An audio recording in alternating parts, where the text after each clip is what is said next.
This graph helped me make my first $1 million in my 20s, all the while working less than an hour a day. And there are 3 things that I learned from that experience that will literally save you years, maybe even decades of time to get your first million. But first, I want you to meet Robbie. He has 2 dads, Richard and Pure. I think Pure was French. Now growing up, Pure told him, go to school, get good grades, and then find a safe, secure job. When Richard told him, start minding your business, keep your daytime job, but start buying real assets, not liabilities. Now I'm not sure what happened to Robbie after all that. I ran with Richard's advice when I was 21 and started buying real estate to prove my own family wrong, who were desperately wanting me to become a lawyer, architect, or doctor. Asian parents, am I right? This is where it gets interesting. Within 8 months of buying my first property at 21 years old, I had lost over 50% or roughly $125,000 in equity due to the real estate market crash of 2007-2008. I blame Richard, that son of a...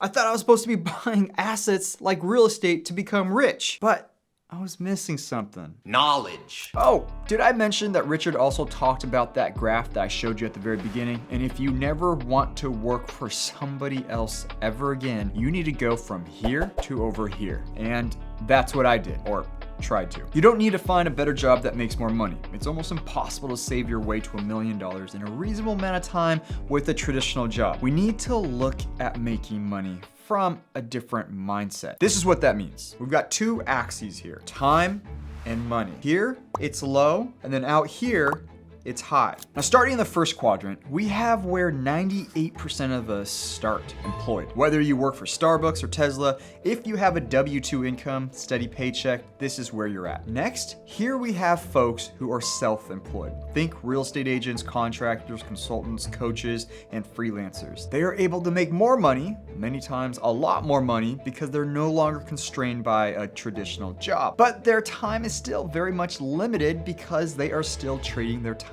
for money. Then we shift to the upper deck, the business owners. These are folks who have employees, payroll, an office, and inventory. They're the boss now. So even if they're working a lot, they have more freedom of where they put their time. However, as many of you may know, most businesses still operate on smaller margins, so cash flows can fluctuate quite a bit in the beginning. But that leads to our next and last section, investors. These can consist of business owners or people who use their resources to purchase more assets, things that generate value and money. No, they are not just using their money to make more money, but using their resources to acquire cash flows. Very subtle, yet very big difference. Remember those 3 things that I learned from using this graph? This was the first thing that really stood out to me. You need to be ruthlessly efficient with your time, expenses, and energy, especially when you're starting. I spent the majority of my early 20s creating systems, cutting expenses, and getting more time to learn and develop skills that would make me more money in the long run. The simple 80-20 principle. Way easier said than done. But after a lot of work, by 23, I was able to get my expenses down to around $2,000 a month, maybe a little bit more, build out systems at my job so I was only working about 15 to 20 hours a week, and consuming books and articles on finances and real estate, 2 things that I have always been interested in. And of course, watching TED Talks. Tons and tons of TED Talks. They were kind of a big deal back then. I even bought and invested in a second place inside the city, a mile away from my office, which saved me over 2 hours of commuting every single day. And that perhaps was the best thing I could have done, financially and time-wise. For every hour I wasn't working my W-2 job, I was learning, searching, and experimenting with new business ideas. Oh boy. So many bad ones, like a hookah lounge, a gnocchi food cart. Yeah, I'm Vietnamese, I'm not even Italian. Coupon deal site, and a surf retreat in Costa Rica, which actually isn't too bad because it was really a lifestyle business. Would have been really cool. Yeah. Every entrepreneur out there knows it takes about 25 bad ideas to get to that one that works. But by my mid-20s, I was still in the employment quadrant here, but quickly moving over to self-employed as I started doing contract and freelance work, as well as starting to rent out my properties as short-term rentals. But I still had a job, meaning I was still tied to a desk that didn't belong to me. Don't get me wrong, my monthly expenses at this time were right around $1,800, $2,000 a month, and I was making anywhere between $8,000 to $30,000 a month, and I was literally working less than 5 hours a week at my day job, far less. So you're probably wondering, how did you do that? Funny story. This was possible because I had intentionally worked my way into a position where I got my own office, and I would always keep the door closed at all times, so nobody knew if I was in the office or not. And I managed my team remotely, paid them well, and gave them the same flexibility, and we always exceeded expectations when delivering results. But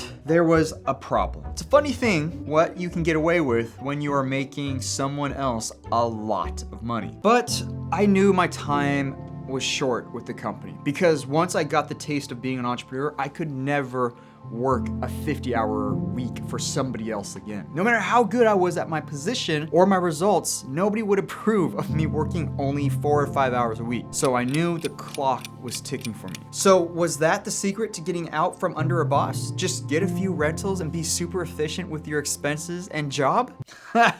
No, far from it. We're just at the tip of the iceberg. I still felt like I needed my day job, with its guaranteed paycheck, benefits, retirement plan, all that good stuff. The money from my side hustles and being self-employed, I was just not bringing in enough, and it wasn't sustainable or consistent yet. I desperately wanted to run my own sustainable business, but I honestly didn't know where to start. I mean, the only business I ever really had on my own was my car detailing company when I was in high school, which honestly was the best and highest paying summer job ever. But the easy road was done. I was about to stop sucking on the teat of corporate America and go out on my own. No more shortcuts. This was time for real work. Because of that, I decided it was time to quit my job and get my MBA from one of the best entrepreneurial programs in Austin, Texas, that was built and ran by self-made teachers who were all successful entrepreneurs. This small group of professors' net worth was in the billions, and I got to learn directly from them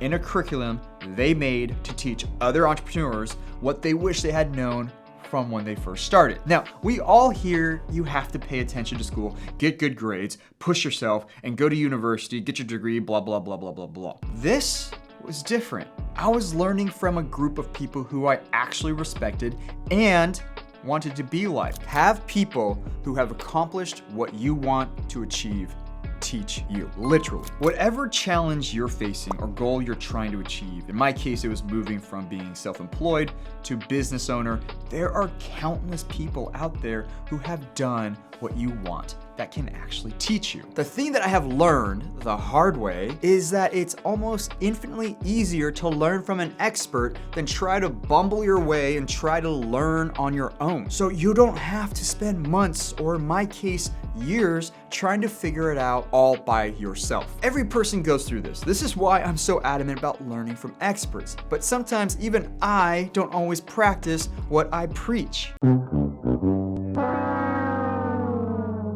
It seems so clear and obvious, yet I've been stumbling through YouTube for almost 4 years trying to learn and do everything on my own. Literally everything. It has only been the past 3 or 6 months where I dedicated myself to learning from experts, start working with actual people, professionals, coaches, and even taking online courses on how to script and become a better storyteller. This very video is a homework assignment trying to build my storytelling skills. So after business school, it was time to get real. No more fun and games. It was time to grow up and apply what I've learned and finally become a business owner and build my empire. That's what I thought anyways. On my path of building my property management and real estate business, I found myself falling back into the trappings of being self-employed and employed. Long hours, low pay, just grinding away at tasks I didn't like or want to do, not even knowing if they actually helped me grow my business or make more money. And I think almost every entrepreneur goes through this. That's why a lot of entrepreneurs commonly say their journey at the beginning was a lonely one, as they worked day and night, always trying to get more done. Until one day, I said, F F it. I was tired of focusing on setting goals around money, tasks around efficiency, and attaching goals to growth. The purpose of my life was to enjoy it and the people around me while doing my best to give value back into the world. So I began surfing a lot more with my buddies. The days I didn't surf, I went rock climbing. I even went and lived in Costa Rica, surf bumming around. And when I came back to the States, I got really into Brazilian Jiu-Jitsu. Wait. After all of that, the education, optimizing my personal finances, quitting my job, I just played. Let's call it build your business around your lifestyle, not a life around your business. Now, I have the utmost respect for the entrepreneurs and business owners who are able to build billion-dollar businesses, sometimes trillion-dollar businesses, working 100+ hours a week. Some of history's greatest entrepreneurs are known for their insane work ethic and long hours. Work like hell, 80 to 100 hour weeks every week. Now, what I accomplished financially will never hold a candle to what they've done. My camera's not turning on.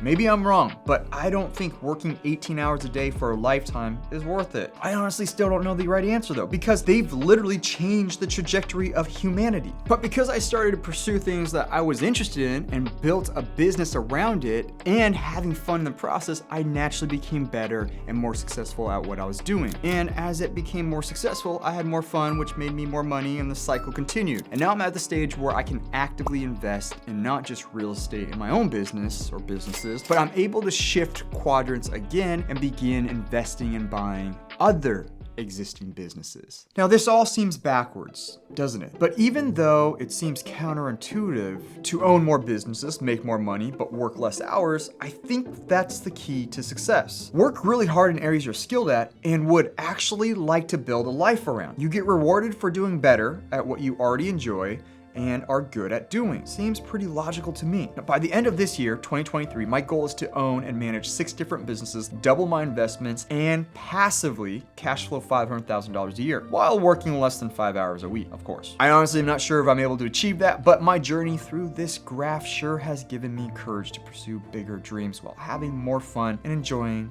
the moments. I think you may like this video here, talking about my real estate portfolio. Bye.